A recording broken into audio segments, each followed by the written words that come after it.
Hey everybody, what's up and welcome back to today's video guys. And today guys, I'm going to go ahead and be showing you how to go ahead and set up your parental controls in your iPhone settings.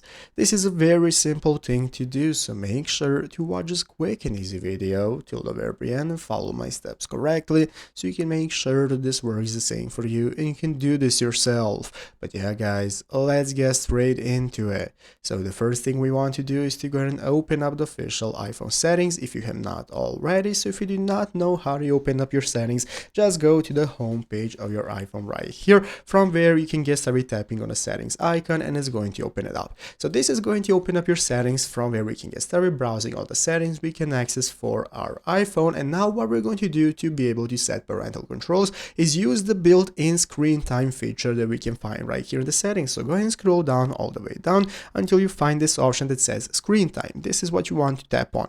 After tapping on screen time, this is going to go ahead and open up this new menu from where we can get started managing content, downtime, app limits, and so on. And you can get start with setting up a screen time passcode and using family sharing for remote management and customized restrictions on applications, websites, and in-app purchases. All of that is going to be doable right here from content and privacy restrictions. It's going to enable you to set up your parental controls so you have control over your child, what it does, and so on. And all of that is doable right here. As you can see, set up screen time for family as well. All of these options are going to help you out setting parental controls. So I hope this video was helpful. If it was, make sure to leave a like, subscribe to the channel. Thank you for watching today's one. I hope I'll see you in the next one, and bye.